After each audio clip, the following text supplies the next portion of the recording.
Australia's in a recession. We didn't need a politician to tell us. We didn't need an economist to tell us. We've been living it. Now, surprise, surprise, when you shut down the entire global economy for weeks and weeks, months on end, well, guess what happens? The economy is going to go into 6 months of negative growth. Now, the good news is that Australia's story of negative growth, the past 3 months, is not as bad as the story that exists in other countries. Presumably the next 3 months, which will be heavily affected by coronavirus, the shutdowns, and again, international trade being so heavily restricted at the moment and will be for another year, means we're going to be here for some time to come. So the smart politics and the best thing that Josh Frydenberg to do was, rather than spend the next 3 months saying, well, let's see, he knows. With 1.7 million people unemployed, with more than 3 million people currently on JobKeeper, when about 800,000 businesses have signed up for it and about 800,000 people have even given up looking for work, let alone 5 states or territories that refuse to bring down their borders, meaning people can't travel across them for internal commerce, yeah, we're having a recession. Is Australia in recession today? Well, the answer to that is yes, and that is on the basis of the advice that I have from the Treasury Department about where the June quarter is expected to be. Also, again, that picture about Australia versus countries like the United States. Here's what the Treasurer said.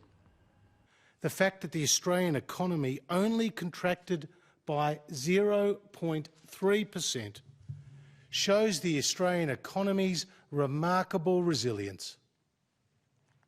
Indeed, Australia's performance in the March quarter compares very well to that seen in other nations, with negative growth of 9.8% in China, 5.3% in France, 2.2% in Germany, 2% in the United Kingdom, and 1.3% in the United States. But of course, for those who hate this government, this is somehow political. This is somehow structural. Jim Chalmers, the Shadow Treasurer, made some of the most disgraceful comments I have seen in some time. Now, you know that the last recession we had was 29 years ago. He then turned around and said that economic growth that had gone from the 30 years since that recession was all due to Hawke and Keating. He then turned around and said that it was guarded by Rudd and Swan. And now the economy has been destroyed by Morrison and Frydenberg. Couple of things. John Howard didn't exist. Peter Costello didn't exist. Tony Abbott didn't exist. Malcolm Turnbull didn't exist. Joe Hockey didn't exist. Scott Morrison as Treasurer didn't exist. And again, none of this is structural. All of this is pretty understandable. The world turned off demand for everything. And that means that, guess what? Your economy will shrink. If it shrinks for 3 months, you're halfway towards a recession. If it shrinks for 6 months, then you're technically at a recession. How long that goes on for, well, we can get into conversations about what happens after that. But the idea, and this was always what we told you, that the Labor Party wants to turn around and get the monkey off its back that it is bad with economic management and somehow this government is the one who's really bad with economic management.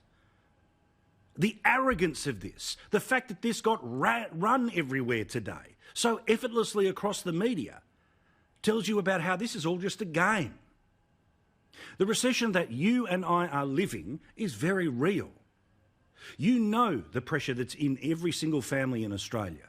But again, this partisan game of the recession that was caused and happened on the watch of Hawke and Keating was somehow the economic growth story is all theirs as well. Howard doesn't exist. Rudd and Swan saved the joint despite the fact that they pissed the surplus away. And now, due to a global pandemic that has killed demand everywhere, it's Morrison's fault. He's the new Keating 2.0. I think we've got the grab. Have a look. We need the government to level with people for once. There is a lot of understandable anxiety in the community about this recession. It's not just about the numbers on a spreadsheet, though. This is about people's jobs. It's about their capacity to provide for the people that they love. It's about all of the uncertainty.